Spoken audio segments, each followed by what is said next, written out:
Hello, I'm Chuck Wolf, Chief Executive for Charles J. Wolf Associates, LLC.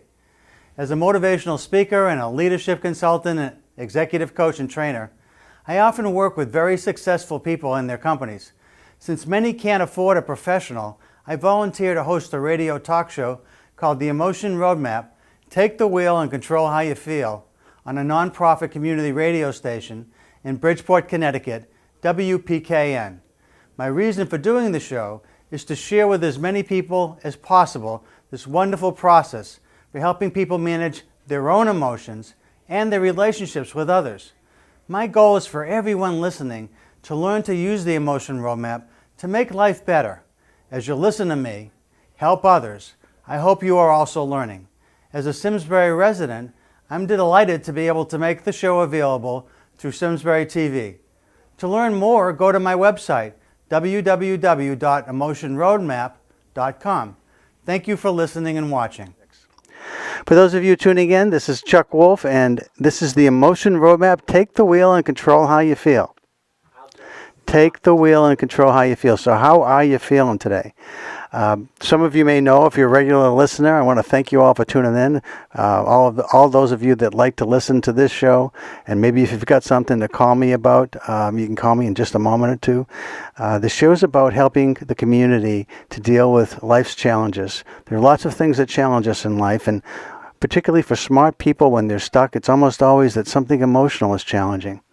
And when you feel emotionally challenged, you look back to your experiences and your education, and you try and think, what do I know how to do to help myself to deal with something like anger or depression or embarrassment or humiliation even? How do we deal with really tough feelings? So the idea of taking the wheel and controlling how you feel is about you getting healthy, emotionally healthy, by using what I call the Emotion Roadmap, a technique I developed by working with the pioneers in emotional intelligence. And the technique is really a designed process to help you understand that when you're not feeling emotionally the way you need to feel, the way you want to feel, and it's not helpful to what you're trying to achieve or get done, then there is something you can do about that. You can think about, what would you like to feel? What would be ideal to feel? What would be really wonderful to feel? And if there's a difference between how you are feeling and how you want to feel, if there's a real difference that you understand and you can actually talk out loud or talk inside your own head about what it is you want to feel, then how do you get there? And a simple example to use that a lot of people really understand is this idea of trying to be able to be smart about knowing what it takes to feel differently, knowing what it takes to think about what you're going to change to, and how that feeling that you want to change to is going to be helpful to you. So how do you do that? How do you do that? Well, this show is all about trying to help you. Now, if you've got a reason for calling this show and you're a regular listener and you're waiting for me to come in, then you can call now. The number to call is 203-336-9756. And the wonder and beauty of the show, I like to think, is that for anyone who calls, that I might be able to help by talking about how the Emotion Roadmap works and by helping you to understand how to use the Emotion Roadmap for your own specific, unique situation. Everybody else who's listening learns. Everybody else who's listening learns. And that's the reason I volunteer here.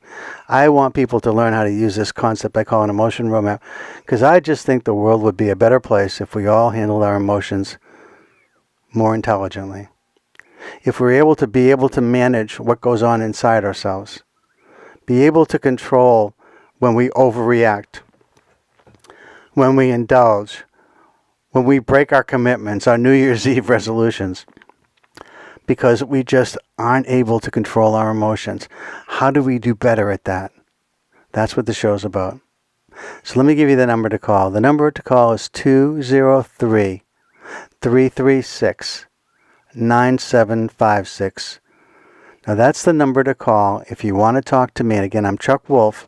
I'm the host of the show. This show is the Emotion Roadmap. Take the wheel and control how you feel. And if you've got a question for me about a situation in your life that you're facing where you'd like some help because you know some part of what you're thinking about, dealing with, trying to get a handle on has some emotions attached to it that you're not sure how to handle, what to do with, how to proceed, where your uncertainty is causing you a lot of confusion and some upset, I can help with that. So give me a call again. The number's 203-336-9756. 203-336-9756. So again, thank you to all those listeners who tune in regularly to my show. My show's on the first and second Wednesdays of the month from 12 to 1 p.m. I get to follow the wonderful Carl Frano and the equally wonderful reggae music when I Messiah is on the air. So hopefully you get to listen to them as well, and you enjoy the entire station, because we've got programmers that are just incredibly creative and talented, and you already know that probably if you're a regular listener. So again, the number to call is 203-336-9756. Now, while I'm waiting for the phone call, I always come in with some topics to talk about, because who knows who's going to call. It's not easy to pick the phone up and call. And sometimes it takes that first person to break the ice. And, once somebody calls and they see how the show works, especially for new listeners, it encourages them to, maybe I can get some help here. I'm stuck. I haven't been able to figure out what to do. And the situation for me has been going on for days, maybe months, maybe even years. Sometimes people call in with things that have just gone on forever, it seems.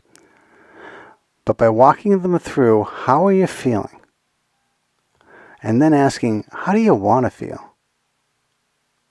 And then how do you get from how you are feeling to how you want to feel? How do you do that? And helping people to figure that out, not only for themselves, but for the other people they might be dealing with. Sometimes it's just something going on internally inside of us that we have to face and deal with. Other times it involves other people, sometimes one, two, maybe more. I always ask, are there more than just you involved? And if so, who's key to what you're trying to get done? And so I ask you the same questions about how are you feeling, and how is he or she or they feeling? And how do you want yourself to feel? How do you want them to feel? And then we explore how to get there. That's what the show's about, folks. Now, the topics I wanted to talk about, for those of you that get to see this live, and if anybody wants to, you can, if you ever want to watch my radio show on YouTube, you can do that. You go to Simsbury TV. Simsbury is Simsbury TV, and on YouTube, and then you go to YouTube and you put in Simsbury TV and you put in Emotion Roadmap, and there I am. A couple of years ago, the head of Simsbury TV asked me if I would videotape my shows so that the shows could be seen by the Simsbury community. And then, because we have this technology available to us, she puts the shows up, or her staff does, puts the shows up on YouTube. And so now anybody can see it, which is really kind of cool. So anyway, for those of you that are seeing me on TV live, first let me say hello to some people that I know listen all the time. Hi to Howie, hi to Tom, hi to Kay. I just wanted to say that when I go on the air on TV, I normally dress professionally. Today I'm dressed in a different attire, because today I'm wearing my Patriots Super Bowl cap and my Patriots Super Bowl sweatshirt. Now, I'm not wearing the sweatshirt and cap from what just happened on Sunday. I'm wearing the cap and sweatshirt from the Atlanta game, where they were down by 25 points and came back and won in the fourth quarter. I think that's the sweatshirt and cap I'm going to keep wearing every time they win a Super Bowl. That was the great one. This Super Bowl, if you watched it, one of the columnists in the Boston Globe described it as a rock fight. Meaning that it was nobody could score. They just the defense was they just kept going at each other, and it seemed like no one could score. And finally, the Patriots had a remarkable, amazing touchdown run, like they've done so many times towards the end of the game, and then took the lead, and then managed to win eventually by 13-3 by 10 points. If you didn't see the game. But the reason, in part, I want to celebrate the Patriots' victory is because I'm a season ticket holder and I love the Patriots. That's obvious if you've listened to the show before. And the parade was great yesterday. If you had a chance to watch any of it or attend it, even better.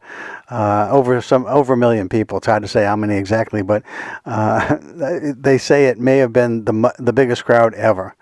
So Boston's not tired of having parades, despite the fact that they've had so many incredible championships in this millennium. And no other city has had more championships than Boston. I apologize for bragging. I just feel very proud of the city that I'm from. So anyway, what I wanted to say about the Patriots, and that's a little different than maybe what you're thinking, is that it was a celebration of being old. The two people that were together for the 9 Super Bowl attempts and the 6 Super Bowl victories are Tom Brady, who's 41, and Bill Belichick, who's 66. And they were playing against people that were essentially half their age. The quarterback, Goff, and the coach, McVay, almost half the age of Belichick, the coach, and half the age of Brady was Goff. He was about 24, I believe. And McVay was like 33. So, and they were brilliant stars all season. They were not supposed to win. I think they were underdogs by a couple points at the end. But all season long, they were incredible. They had the most explosive offense ever. And I just, if I go on a little, I won't talk too much more about this because not everybody's interested in the Patriots. But I do want to say that Bill Belichick proved once again that he is a coaching genius. If you know anything at all about football, the red zone is where you get within the 20-yard line and you get close to the goal, and that's where usually you get points, whether it's a touchdown or a field goal. You usually end up getting at least some points. Well, the team, the most explosive team in football offensively was the Rams this year, and they never got into the red zone. They never once in the entire game got into the red zone. That's unbelievable. And Belichick's coaching scheme, the way he confused the quarterback and confused the other coach, it was just a remarkable feat of defensive genius, really. And the fact that they were older is appealing to me because people counted them out this season. One of the reasons this was why so many people maybe showed up for the parade is because the very beginning of the year, they started off 1-2. They only had 1 win and 2 losses. And then towards the end of the regular season, they lost a couple of games against Miami and against Pittsburgh, in games that people thought they should have won. The Patriots usually win in December. And so it was really believed by most that the Patriots weren't going to make it maybe even by the first round. And then certainly not by the second round, where they had to go on the road to play against the Kansas City Chiefs. And again, between Kansas City and Los Angeles, those two were the 2 best teams through most of the year in football. Kansas City in the American Football Conference and Los Angeles Rams in the National Football Conference. And yet, the Patriots beat them both. And then just one other thing, hard not to celebrate, is that for a lot of years I grew up as a big Celtics fan, and the Celtics, it seemed like when I was growing up, were playing the Lakers all the time in championships, and then later on during the Larry Bird era too. And so beat LA was kind of like something that I grew up with. And so for the Red Sox to win the World Championship against the Los Angeles Dodgers, and then for the Patriots to go through the playoff series by beating the Los Angeles Chargers, and then to win the championship, the Super Bowl, by beating the Los Angeles Rams. Again, I don't want to boast, but I'm just very proud of the Patriots. But I'm also proud of the fact that you can work long in your life and still be effective. A lot of people in my generation, baby boomers, are at the place where some people are thinking about retirement. Many have retired. Others are just feeling like, hey, I want to keep working. I still think I got it. I still think I've got some ability, and I don't want to give it up. Maybe you're a baby boomer. I know we have a fair amount of people who listen to our station that are baby boomers, or who are watching in Simsbury or from other places, or hearing this on podcasts, because we podcast all our shows. Perhaps you're wondering about your own ability to contribute. And that's, again, one of the reasons I thought Sunday was so meaningful, was that we saw two people who are highly unusual, of course, but still 166 and 141, still playing the game of quarterback at an elite level, win his 6th Super Bowl ring, Tom Brady. 6 Super Bowl rings over 19 years, a truly remarkable feat. And I know there's a lot of people that don't like the Patriots, but there's few that don't respect them at this point. And many think it's one of the greatest sports franchises of all time because of the dynasty they've created, what they've been able to do. So, if you're old and thinking about retirement and you want to call about that and have me encourage you to stay with it if you believe in it and you're passionate about what you do, you can give me a call at 203-336-9756. And by the way, old is real in the sense of a physical sense, but old is also, I think, attitudinal, don't you? Don't you think that there's a lot of people that seem very old who are young, and a lot of people that are aged who seem very young? And then there was a few other things that happened over this past few weeks that I thought people may want to talk about, and I'll talk about that in a moment. But let me give you the number again in case you've got something you want to call about. 203-336-9756. 203-336-9756. And what might you want to call about? Well, you might want to call about something going on inside of you. One of the themes this morning, this afternoon, I guess at 12, is simply, are you wondering about what to do at this point in your life? And you may want to explore that by using the emotion roadmap. But other times, people call in for lots of reasons that have to do with the workplace, when you're struggling with a boss, or as a boss, you have a colleague or someone that works for you that is difficult and challenging, and you're kind of frustrated with where you are with that person. When in the work that I do, I'm a leadership coach, and often I am helping people trying to figure out how to use the same emotion roadmap to deal with situations in the workplace. But years ago, I used to be a family therapist, and so I also help people in terms of dealing with family situations or personal situations or community-based situations. So if you've got something going on with someone in your family, someone at work, someone in your community, or something, a situation, it's not so much about people, just something about you're struggling with your own decision about what to do, give me a call. And the number again is 203-336-9756. 203-336-9756. And I'll give you a moment.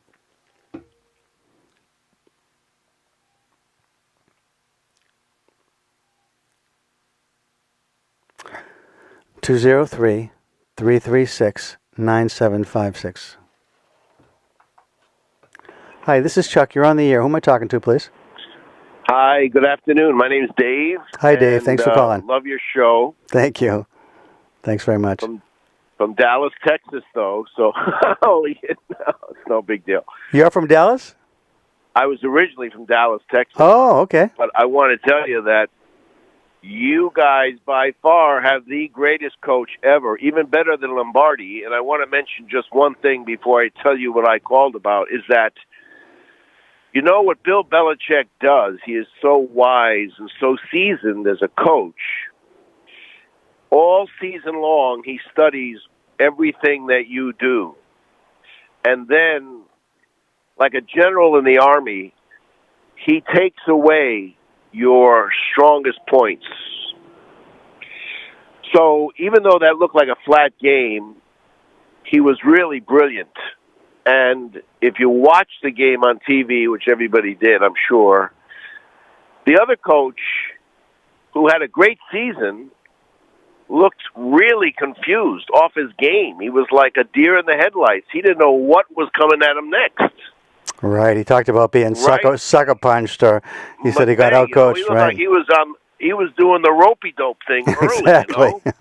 Right. And we all know that big pass down to Gronkowski towards the end zone there really turned it all around for everybody. Said that's it, Patriots all the way. And my dad, who just passed away, had a saying: no matter how you want to get to the Super Bowl or where it's played, you have to go through Massachusetts to get there. Yeah, some people in New England are thinking instead of calling it the Super Bowl, we should call it the New England Invitational. the Brady Bowl. But I want to tell you something real quick. I'm Sure. 66 years old, Yep. and I'm working actively. I'm a food wholesaler, and I have my own business. I also perform a lot of magic shows. I'm a magician as a hobby. Wow. And my wife, she keeps asking me, when are you going to stop working? Right. And the problem I have, and this is where I could use a little coaching here, is that, she's in a job that she really hates, her job. Right. She doesn't like the people she works with. She comes home, she's all beat up and exhausted. She's mentally frustrated. I get up out of bed at 3 in the morning, can't wait to get to the market. And I love my customers. They love me. And, I'm a different place. I jump in the truck, and I'm really thanking God for everything I have, and thank you for my business and whatever. So this thing about me working and when are you going to stop working has become a little bit of a problem now, because it's like she wants to talk about it all the time, And I guess what I'm sensing from her, and I know you've seen this before, is there a lot of negative energy in the house because of this. Sure. And I'm trying, and I'm a very positive guy, so I'm trying to say, listen, I love what I do. We're doing great. My business is doing great. I'm putting stuff away for our future and all that.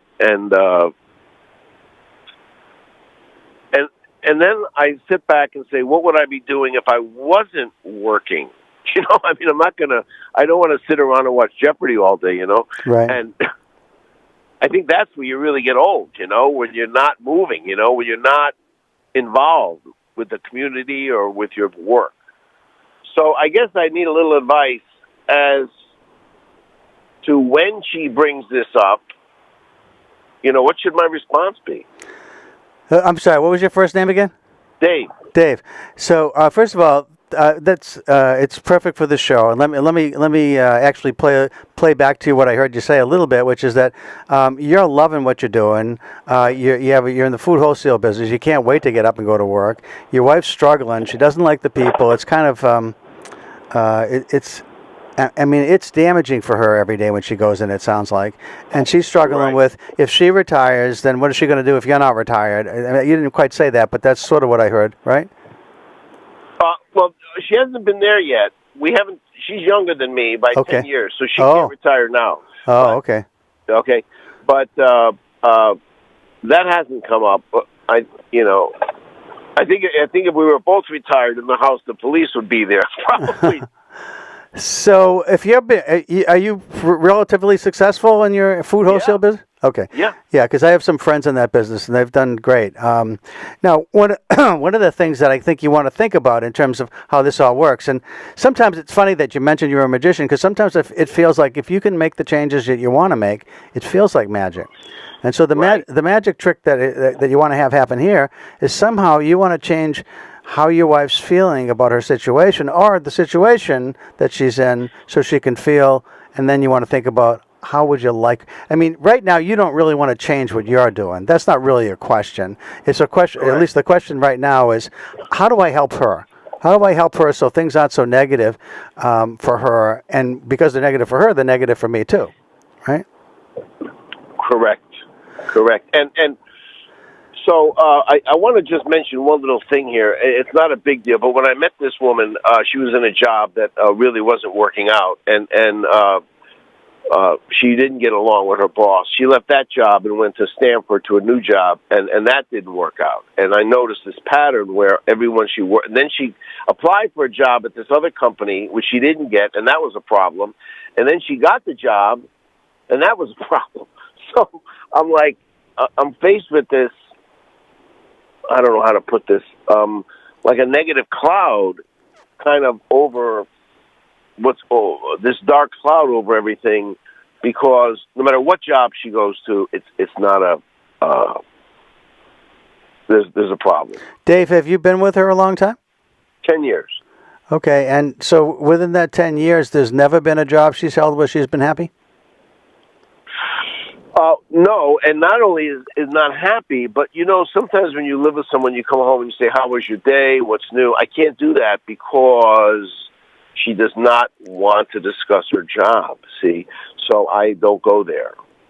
Okay, and she'll ask me about my business, new customers, what's new, what are you doing, what's been happening, blah blah blah, and.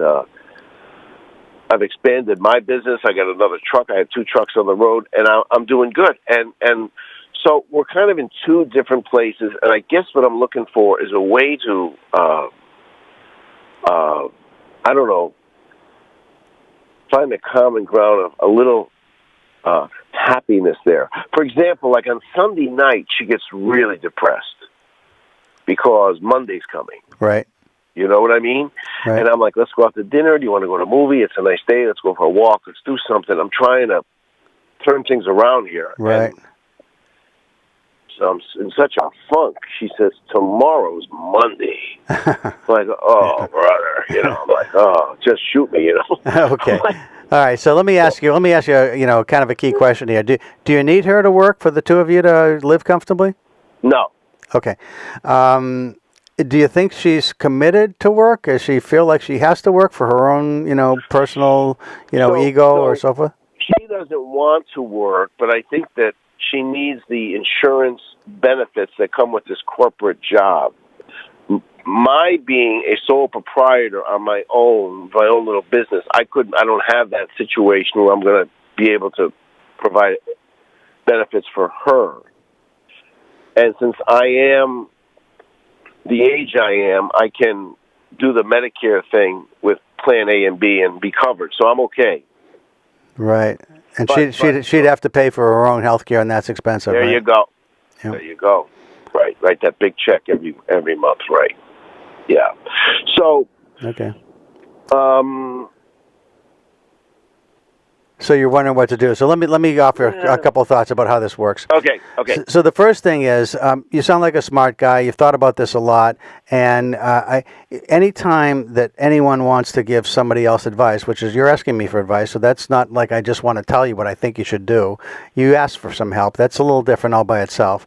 But even though you've asked for some help, the things that might be really obvious to me maybe are things that you and she have already talked about. So the first thing that I just want to explore with you is, what have you and she already talked about? In other words, this has been happening for a while, so my guess is you've had conversations about this, and I want to know what you've already thought about and dismissed. Okay, well, here we go. I'm telling you that and I can see the negative approach on the different jobs she's had. She doesn't know I'm feeling that. I know that. We haven't talked about that. Okay. Because I don't know what job is out there that, and one of the things that really opened my eyes to this was when she really wanted this one job, and she applied for it and didn't get it, and then got it. I was like, wow, let's get some champagne. Let's go here. We finally found it. She says, oh, this place is so bad. I don't want to work there. I'm like, oh my God. It's like in the first week there were problems there. So I don't know if it's a mental thing or if there's anything that I can do except still try to be positive. I think that's what I got to do. Have you talked to her about how you're feeling? No. And the reason you haven't, you're worried about escalating it somehow? Well, I've tried to mention a little bit about her job, and she says, I just don't want to go there. I don't want to talk about it. And, some women, when they don't want to talk about something, you got to pull that fire stick out of the fireplace, because if you keep it in there and keep poking around, she's just going to shut down.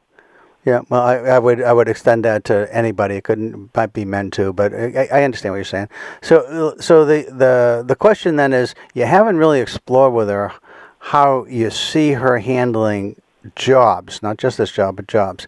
And that's Right. probably not a good place to go. But the one place that maybe you could explore, because the question is, how do you want her to feel? And let me just ask you that, because that's how this works. She's feeling pretty depressed about work, and I don't know how she's feeling about, you said she's asking you about when you might retire?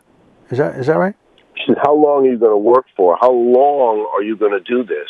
She says, you work really hard. I work inside, I work outside, and it's 20 below, it's 90 degrees, it's this, it's that. You got to just man up and do it. And she says, how long are you going to do this for? Because I don't know anybody your age who's doing what you do. Why do you think she asked you that? I don't know. And she gets mad, a little bitter. She says, you have your magic shows, you have you own your own business. I don't have anything like that. And I'm like, well, what can I say? I just keep busy, and I like what I do. Let me tell you something else, too, and I'm sure you know this already, but when you really love what you do every day, the day goes by faster, and your frame of mind is better, and I even feel you're healthier if you really like what you do. Because don't forget, she's with these people 8-9 hours a day. Sure, I understand. And if you really hate what you do 9 hours a day, I mean, what's going to happen now? Right. I don't know. All right. So if you describe her feeling, what would you say her feelings are right now?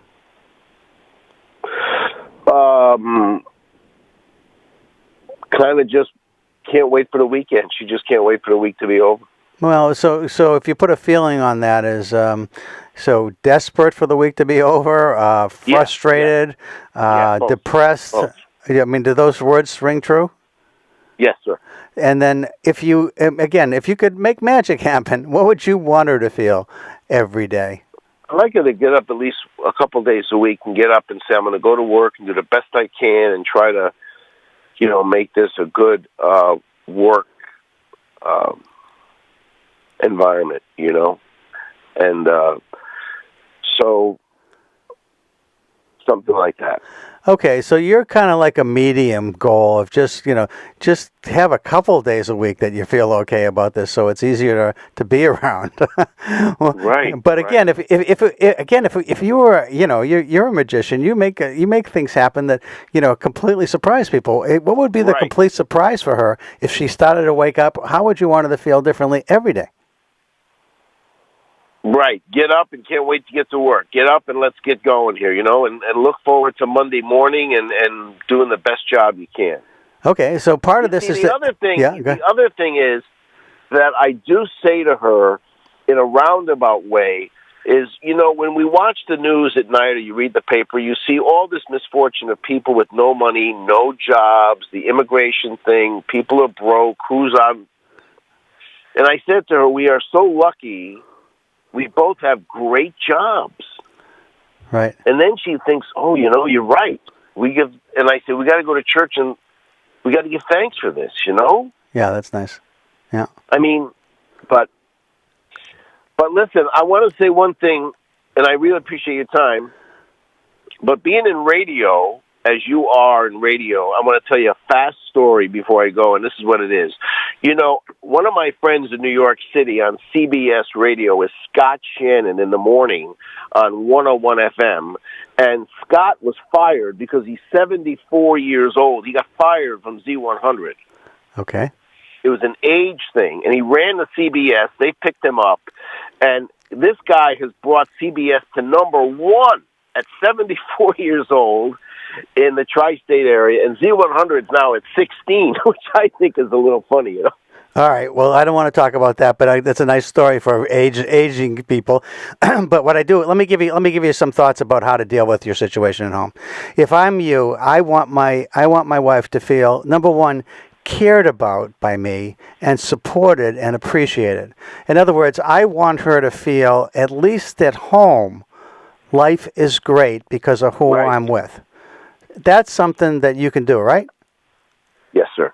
So that's part one, because when you're feeling great about home, then everything else that's happening outside of home doesn't quite feel as bad. Does that make sense? Yes.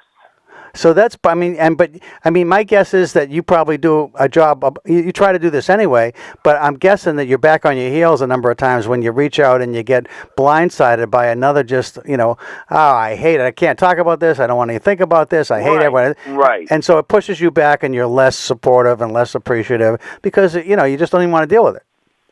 Right. But that's something you control. So you can push yourself past that, and that will help her. The second thing is, and I think, if you're a successful businessman, then you've been doing a fair amount of planning over your lifetime. True? Yes. So I always think that if you can build on the skills that you have, if you're a good planner, then you need to think of this as the same way you might think about a business problem, which is, how do I get this woman to feel like she wants to get up in the morning and go in and enjoy the day, despite the fact that there's lots of things that bother her? How do I help her to feel better about her situation and herself? And I would explore that with her. I would actually talk to her about it and say, look, I know that you don't want to talk about work because it's so depressing to you, but you have to understand how much I love you and care about you. And because you wake up like this, I want to see if together we can plan how you're going to feel differently about this job or find something else that's going to work, because we know you're capable of getting good jobs. And if this isn't the right place and we can't turn around how you feel about it, then let's really look at together. Because I want to be as supportive as I possibly can to help you find something that's going to work for you. And I think, she may not respond right away, Dave, because it's new and it's like, why would you do that? You haven't done that before. But if you continue to position it, not that you're angry that she's upset all the time, but that you care so much about her, that you want to help her, and that you're desperate to help her, and please let me help you. And let's just talk about this. A couple times a week, we'll take some time, a couple hours, and just talk about what can we do about where you are today. So not that things change around you, but that you feel different about it. Sounds good. Does that help? Yes, sir. I really appreciate that. That's some good insight.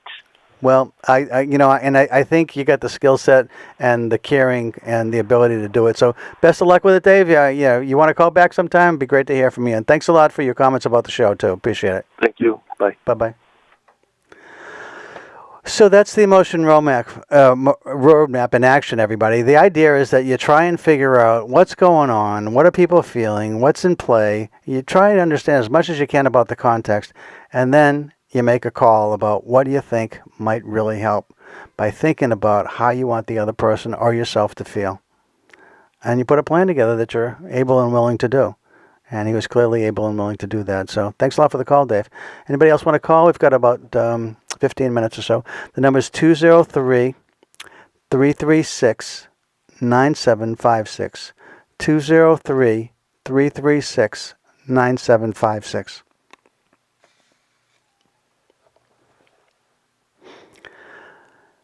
Okay, while I'm waiting for a call, I've got another theme I actually wanted to talk about today, and I imagine that some of you probably have been watching the politics in our nation and may have stayed up and watched the President's State of the Union address and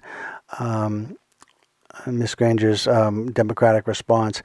I don't know how you felt about that, because it tends to be that when you have such partisanship as we do in this country, that you tend to be on one side or the other. And so everything that you hear and see and read, it tends to be filtered by our own biases. One of the things that I was really lucky and happy about over the course of my lifetime was I was trained as a counselor. And one of the things that you learn as a counselor is to be non-judgmental and to really focus on what you see people do, not necessarily what they say. And also, when you see people do something really wrong in your mind, you try to understand the origins of why might they do that, to appreciate how you might help them to change or how you might deal with what just happened. And so the counseling skill and the non-judgmental part has been really an important part. And why sometimes I can do this show, because sometimes people will call up and say some things that, sound challenging to me in terms of how to help them. But, I had that training a long time ago. So the way I view politics is I tend to look at, when somebody's elected to office, even though they're not my pick necessarily, whether it's my congressional representative or the senators in my state or the local state representative or local state senator, or the town selectman in my town, or the president. Once they're in office, my thought is, I hope they're successful. I hope they're successful. I hope they do well, and I hope that they do well for the constituents, for the country, and that they're statesmen and not just politicians and so forth. So one of the things that I've been working with in recent times, and some of you have heard me talk about this before, is a group called No Labels. Now, No Labels is an interesting group because, I don't know, over 10 years now, they've been really trying to promote bipartisanship, where people work together, where people have respectful dialogue, civil discourse, listen to one another, and they compromise to create what's in the best interest of their constituents and their country, as opposed to doing only what their party asks them to do.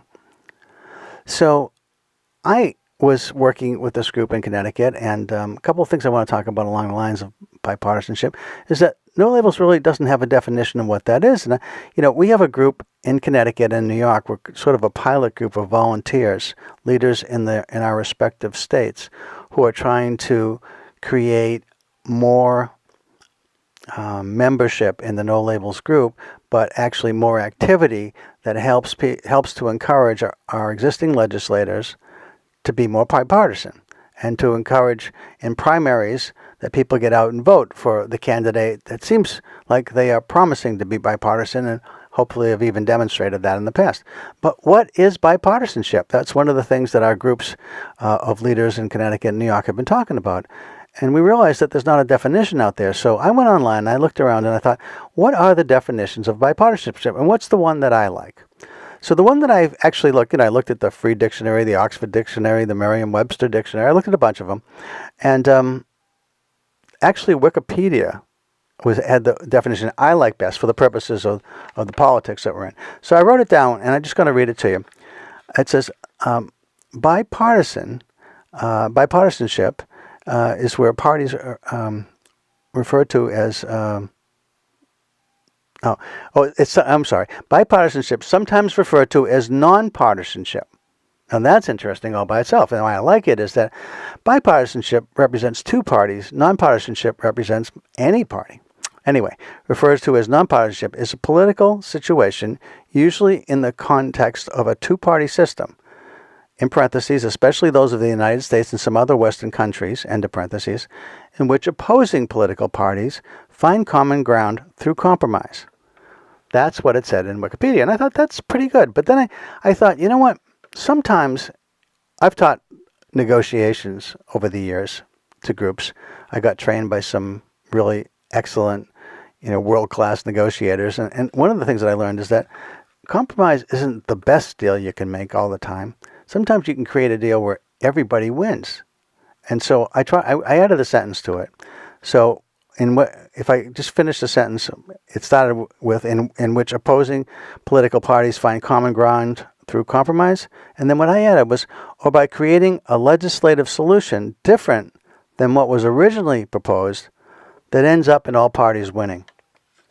So sometimes when you come in with, situations that are very narrowly focused, I guess the one in play right now is, do we have a wall or don't we have a wall? And, people have kind of dug in around this. It seems kind of silly to me. But anyway, people have dug in around this. And if you broaden the context somehow, and you include the situation for a larger scale deal on immigration, maybe, a real end to the problem that the dreamers face, and the kids get, a pathway to citizenship, and we find a way to make the deal a bigger deal, so we include lots of elements that everybody thinks matters, and then we allow some of this wall to be built in places where the experts say it might be helpful. Maybe there's a way to find a bigger deal, a better deal, where nobody loses and everybody wins.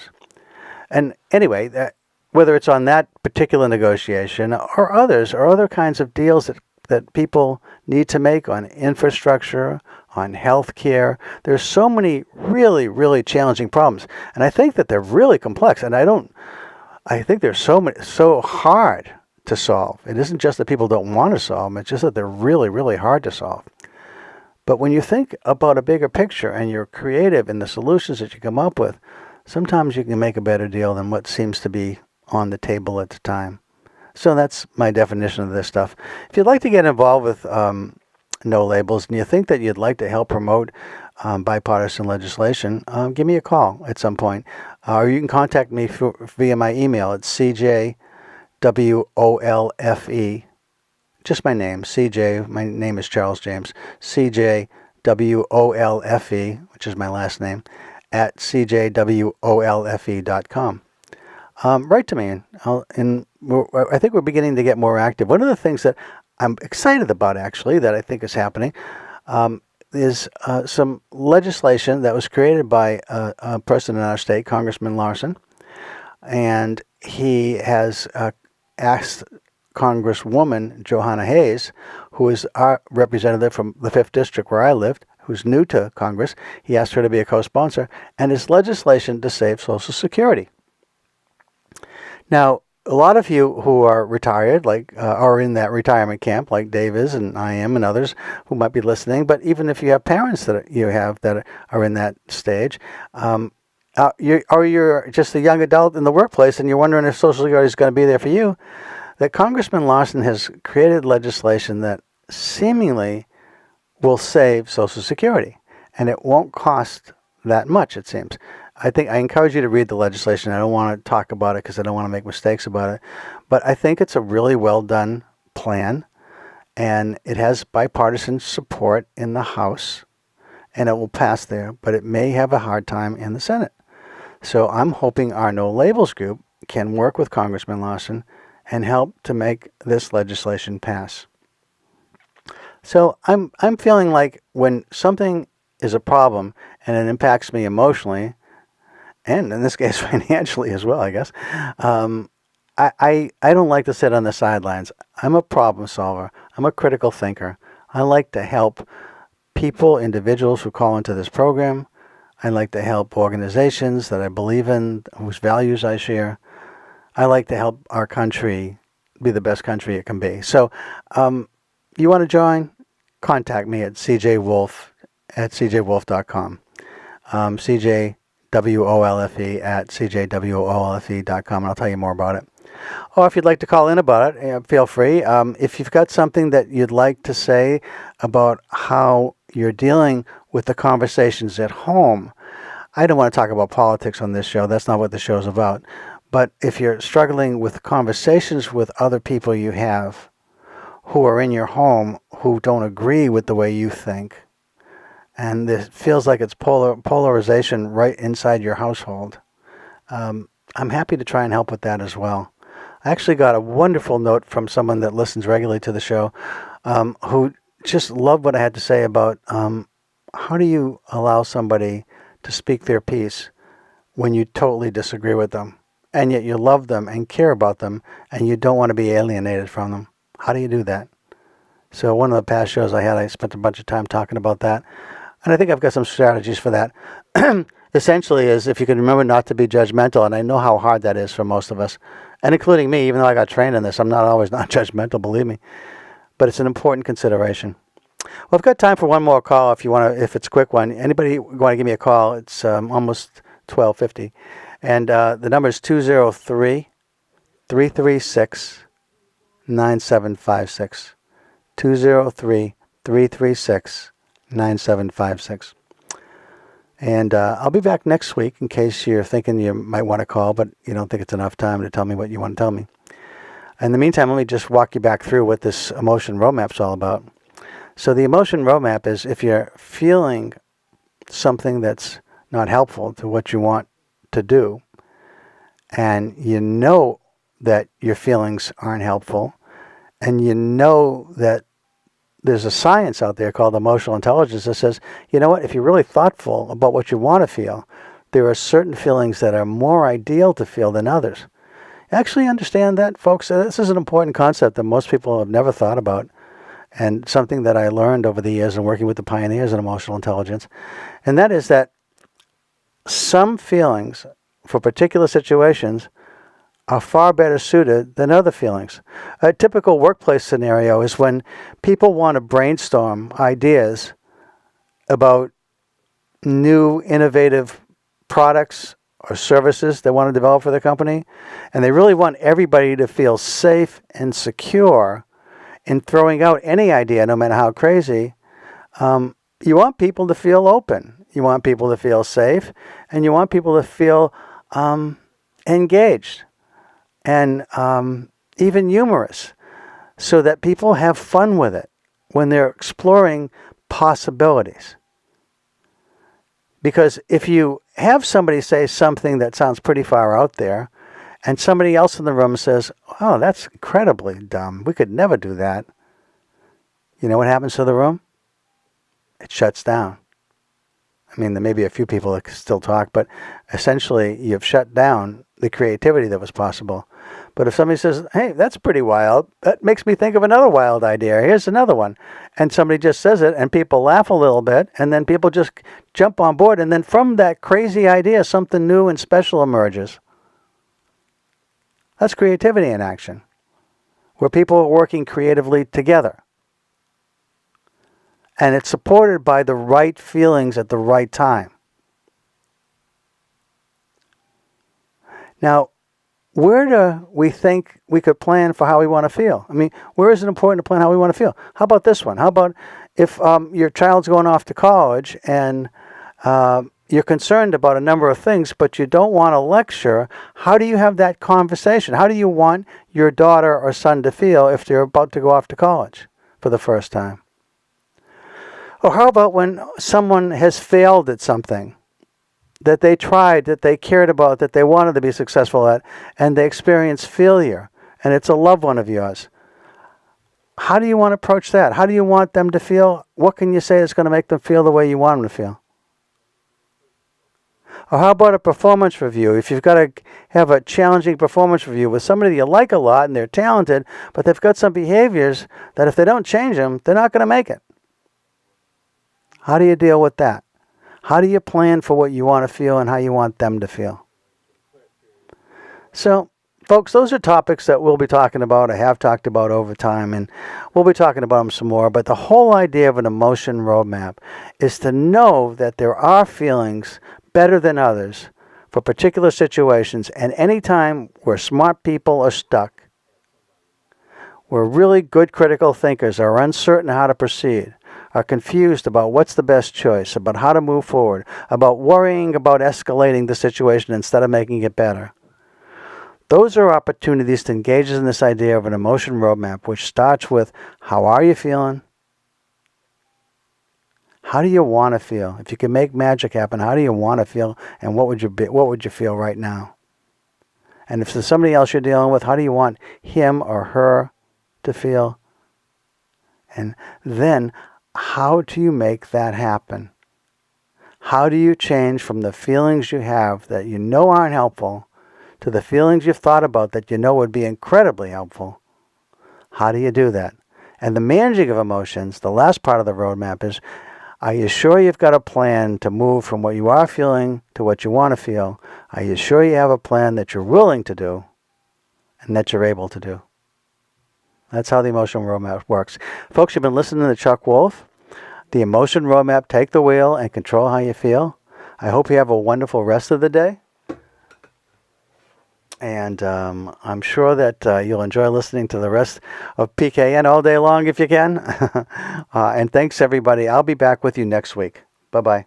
Thanks a lot for listening, everyone.